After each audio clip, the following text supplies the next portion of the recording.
Do you want to make your own podcast? Spotify has a platform that lets you make one super easily, then distribute it everywhere and even earn money all in one place for free. It's called Spotify for Podcasters. And this is the platform that I use because it makes it so simple to record and distribute your podcast all in one place using your cell phone. What you need to do is download the Spotify for Podcasters app or go to www.spotify.com/podcasters to get started. Hello, my name is Catherine Moore, social worker, mom, coffee lover, and founder of Social Workers Rise, where we inspire social workers to connect, expand their knowledge, and change more lives than they ever thought possible. I'm so excited you found my podcast. We will talk everything social work on every level from micro to macro.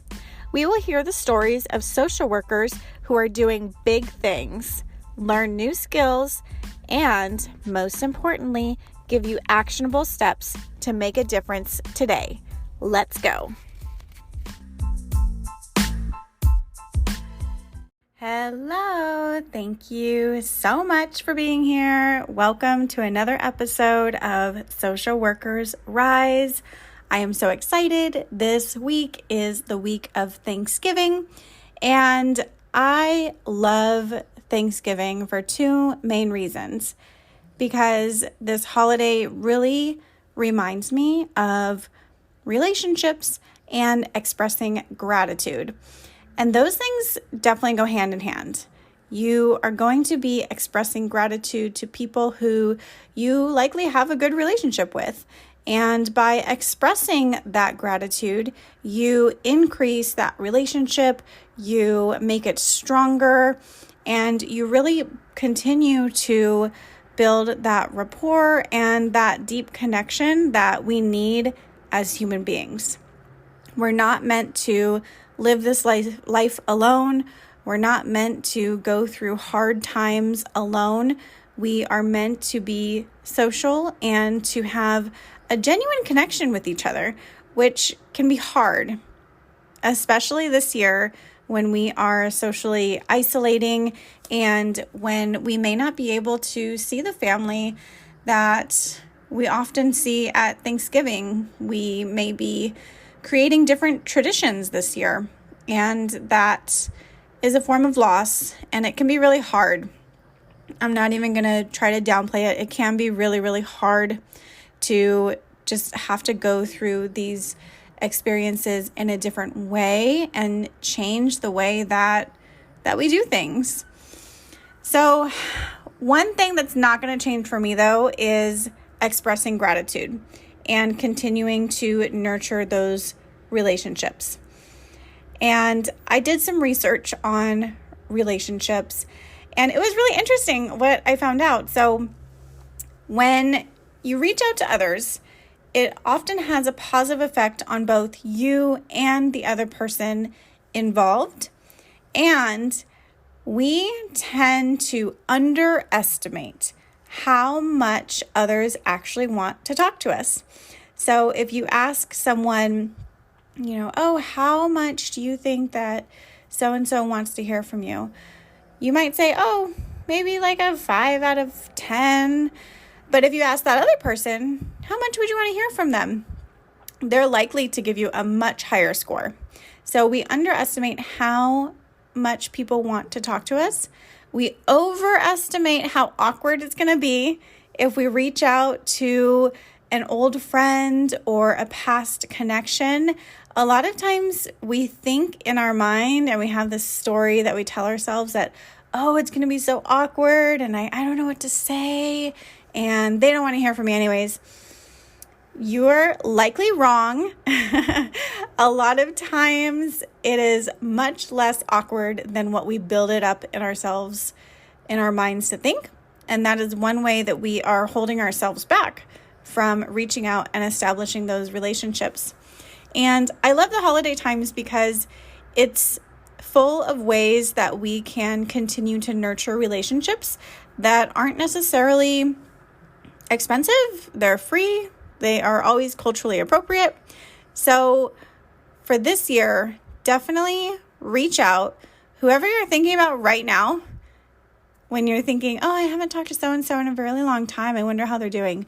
Whoever that person is for you right now, I want you to reach out to them after this podcast episode. And better yet, don't just send a text message. That's not going to cut it. I want you to send a video message of yourself to them. If you're thinking about texting them, you can call them too. That would be great. Calling them and FaceTime would be like spectacular. But if you are like most people and thinking of sending them a text message, I would challenge you to send them a video message and just say, hey, I know it's been a long time. I was thinking about you. I hope you're doing good. What are your plans for the holidays? I wish you well. Whatever feels genuine to you.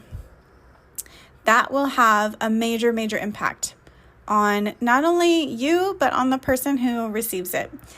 So many times we don't see each other's faces, and it just helps to increase that personal connection. And so it got me reflecting back on this past year. So I'm so immensely grateful for how far I have come in the past year. A year ago, I was in a much, much different place. I was just starting a new job at my first, what I called my first big girl job, where I had my LCSW, my license, and I got hired at a new company and I loved it. And I was still feeling a little underwhelmed, to be honest. I got there and I was thinking to myself, is this it? Is this the top of my licensing? Is this what I'm just destined to do for the rest of my life? And it felt very, very underwhelming.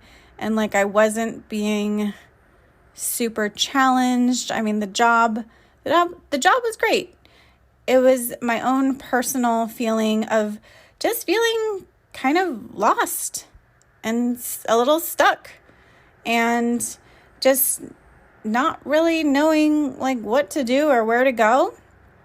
And I had gotten myself out of feeling burnt out, but I could definitely see the warning signs for myself again that if I continued this way, I might become burnt out again. And I definitely did not want that. And I felt like it was just a disservice to have this as a standard for social work. I mean, that sucks. Just having a standard of being burnt out in social work and having that be, quote, just pay your dues, or, you made your bed, lay in it. Like, I'm not about that life. I'm not about it. So I was determined to figure out some way to grow my own personal goals. I didn't know really what they were, but I felt this need to just help other social workers in a way that I needed, in a way that I was missing. I was missing those relationships with other people. Even in this new job, I was still missing those relationships with other people. And I wanted to just know what other people were doing and just get that next level of support from other social workers in the field who have been where I was and are where I want to go.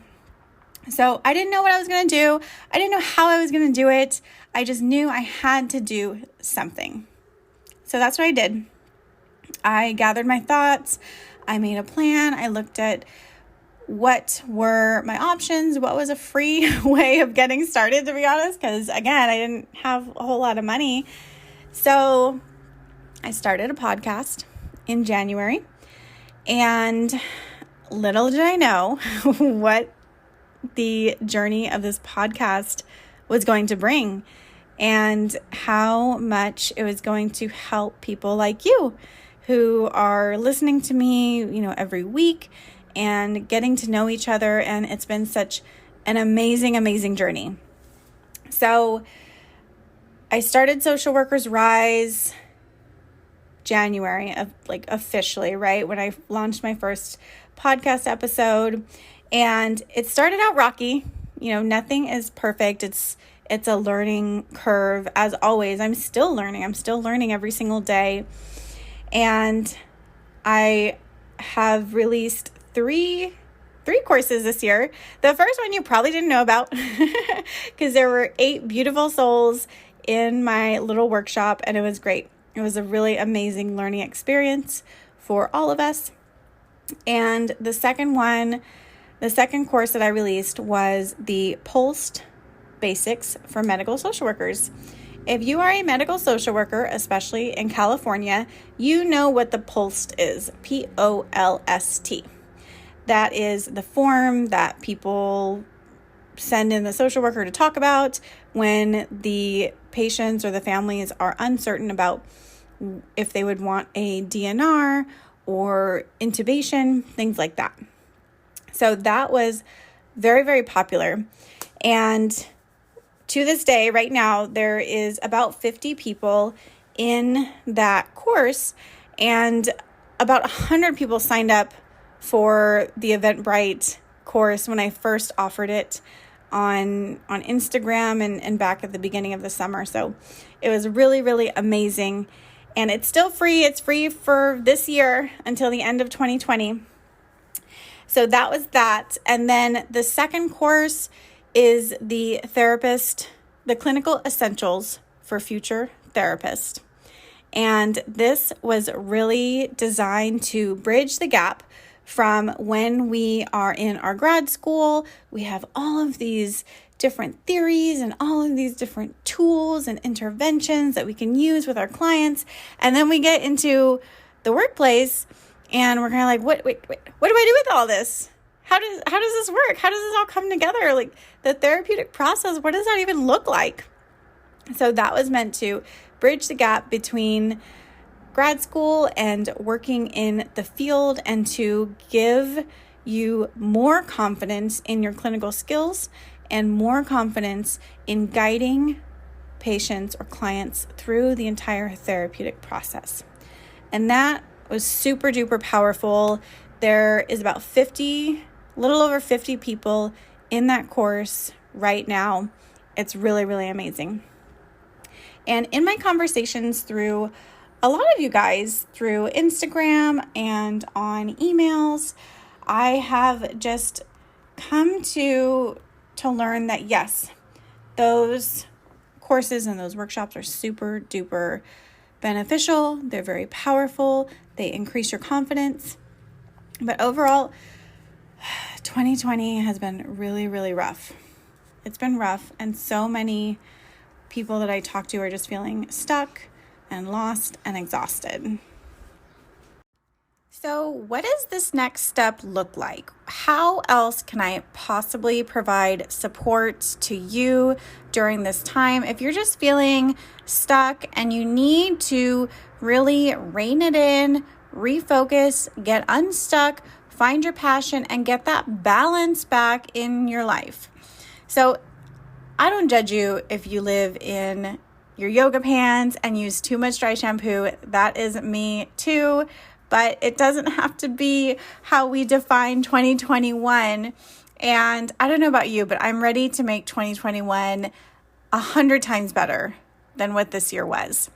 And I realized that while the courses are great and they're super duper helpful, you may need more more time with me, more support, more engagement, more positive relationships, more good conversations, more reflection going on in your life, and to really set those boundaries for yourself that, yes, I'm going to be taking care of myself this year. I'm going to do what I need to do. And if this is you, then listen up, because I want to be there for you. I want to be able to help you get unstuck and refocused and passionate again about your life, about your career, about all the good things.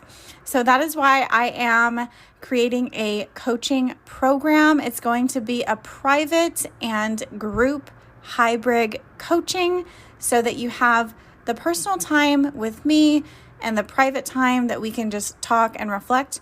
But even more powerful is learning and hearing from other social workers who are going through the exact same thing and on their journey just like you. So I'm so excited. It's going to be an 8-week group and private coaching hybrid using my Rise Up program outline designed to take you from feeling stuck and burnt out back to refocused and balanced. So if this is what you need right now, definitely message me, shoot me a DM on Instagram. I'm at Social Workers Rise, or send me an email. I am socialworkersrise@gmail.com. I'm here for you. You don't have to do this alone. We can get you back refocused, clear about what 2021 is going to bring you, exactly what we need to do to get you there, and we can do it together. We can do it together. Life is not meant to be lived alone. We are meant to have relationships. You are meant to have supports, and you deserve to take that time and to invest in yourself to really hone in on your passion and figure out, what the heck are you doing? Where is this going? What is your higher purpose? And that is what I'm going to help you with. So I'm so excited. Send me an email right now or shoot me a DM and just let me know that you are interested in learning more information, and we will get going from there. And that is all that I have for you this week. Actually, that's a lie. If you are a California social worker, keep listening. That is the main message that I have for you. But for California social workers, there's a lot of changes coming up that you need to be aware of. So I am going to go into those next, including things that are going to cost you a whole heck of a lot of money if you are pursuing licensure, and also, additional requirements and laws that they have for California. So let's get into that now. So if you are a California social worker, you need to listen up. This is if you are planning to pursue the clinical route and get your associate registration or your ACSW, or you're going to be applying for your LCSW. The BVS is implementing some really big fee increases come January. So if you need to get your registration in, your renewal in, or apply for your license, apply for the law and ethics exam, or, apply for your license renewal, then you definitely need to do that right now, like today, before January hits, because these fees are going up substantially. So if you are a new grad and you need to register for your associate license, right now it's $75, and in January it's going up to $150. That is the same thing if you're going to be renewing your ACSW. And also too, if you are applying for licensure for your LCSW, then you definitely need to get on that, because that's increasing from $100 up to $250. That is so much. I know when I was applying for licensure and to take my exam and my study materials, even the $100 was a stretch for me at that time, in combination with all of the other expenses. So I had to really save up my money to buy all of those within the same, month or two, because I wanted to do it all at the same time. But definitely, if you need to apply or renew any of these things, get on this right now in December, in November, before January 1st, 2020 hits, because that is when all of these fees are going to be skyrocketing so much more.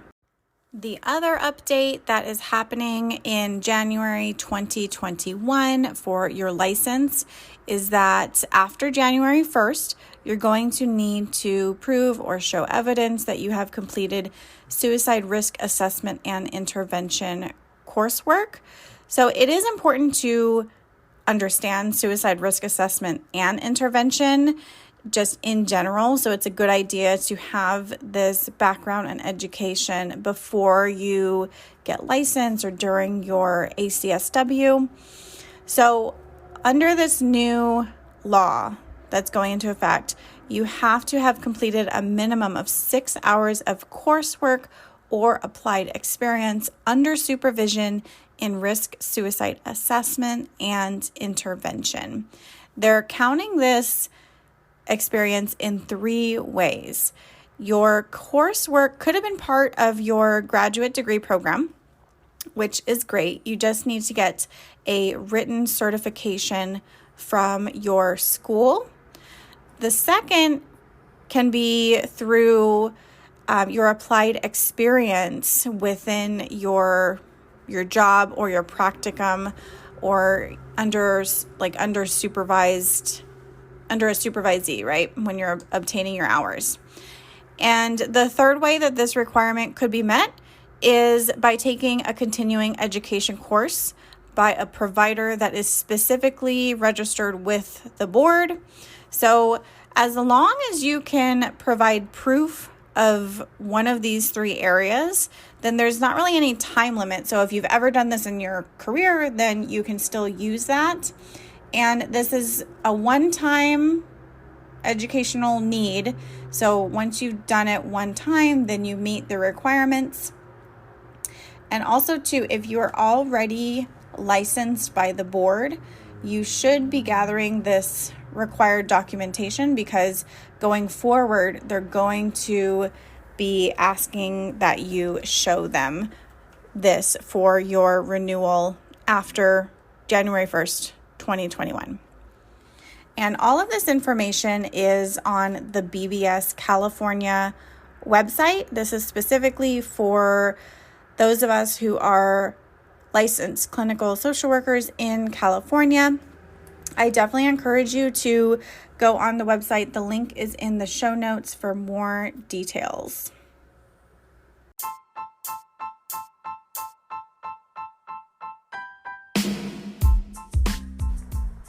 Thank you so much for listening to another episode of Social Workers Rise. If you loved it, write a review and give us 5 stars wherever you listen to your podcast. This just helps other people just like you find us and join our community. Also, I would love to connect with you on Instagram. You can find me at Social Workers Rise. I can't wait to see you next week. Bye.